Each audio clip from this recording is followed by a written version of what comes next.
আসসালামু আলাইকুম রহমতুল্লাহি ওবরাকাতু। প্রিয় বন্ধুরা, আপনারা সবাই কেমন আছেন? অবশ্যই কমেন্টে জানাবেন। নতুন আরেকটা ভিডিও নিয়ে আসলাম এমডি মাজিদুল 4080 ইউটিউব চ্যানেল। তো যাই হোক, চলুন ভিডিওটা শুরু করি। আমি এই যখন কুয়েত সিটিতে যাচ্ছি, আপনাদের এই কুয়েত সিটিতে যে রোডটা দিয়ে যাওয়া হয় এটা হচ্ছে 50 নম্বর রোড। অন্য রোড দিয়েও যাওয়া যায়, তো আমি 50 নম্বর রোড দিয়ে যাচ্ছি। এটা একদম কুয়েত সিটি মুরগাব বা বুলুখাতের ভিতরে গেল। আপনারা দেখুন, অনেক সুন্দর। আর এই যে সামনে স্বাধীনতা দিবস কুয়েতে, এজন্য যে রাস্তায় রাস্তায় সব এখন পতাকা। এই ফেব্রুয়ারি মাসের 25শে ফেব্রুয়ারি আর 26শে ফেব্রুয়ারি এই 2 দিন কুয়েতে স্বাধীনতা দিবস। তা যাই হোক, আপনারা ভিডিওটা দেখতে থাকুন, অবশ্যই ভালো লাগবে। আর আমি যখনই যেদিকে যাই চেষ্টা করি আপনাদের কিছু দেখানোর জন্য, তো অবশ্যই এই ভিডিওটা আপনাদের ভালো লাগবে। আপনারা দেখুন, অনেক মানে সুন্দর একটা জায়গা আর কি। তা আমি চেষ্টা করেছি আপনাদের দেখানোর জন্য। আর বিশেষ করে এখন ভিডিও করাটাও একটা টাফ ব্যাপার। মোবাইল হাতে নিয়ে আপনার ক্যামেরায় খুব রোডে যে ক্যামেরাগুলো আছে খুব সমস্যা করে।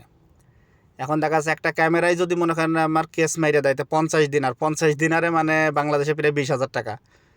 ঠিক আছে, এখন এই কারণে খুব সাবধানে এই ভিডিওগুলো করতে হয় বা করি। তো আপনারা দেখুন, এই জায়গাতে পুরো কুয়েত শহরটা দেখা যাচ্ছে আর কি। পুরো কুয়েত সিটিটা দেখা যাচ্ছে। আপনারা দেখুন, ইনশাল্লাহ ভালো লাগবে। আমি এই যে যাচ্ছি, এটা হচ্ছে 50 নম্বর রোড। আর এখানে এই রোডে স্পিড আছে 100। এই জন্য সব কিছু মেনটেন করে কিন্তু গাড়ি চালাতে হয়। তো আমি একটু হাতটা একটু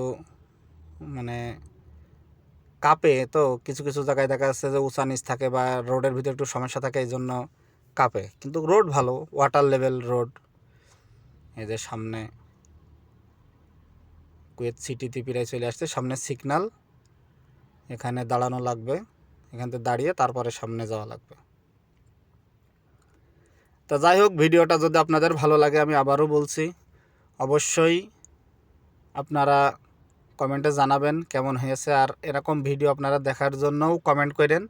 আমি তো চেষ্টা করি সবসময় আপনাদের ভালো কিছু দেখানোর জন্য। তাই এই যে আমি এখান থেকে জুম করে আপনাদের একটু দেখাচ্ছি। দেখুন, আমি এখন সিগন্যালের সামনে দাঁড়ায় আছি। তা সবাই ভালো থাকেন, সুস্থ থাকেন। আল্লাহ হাফেজ।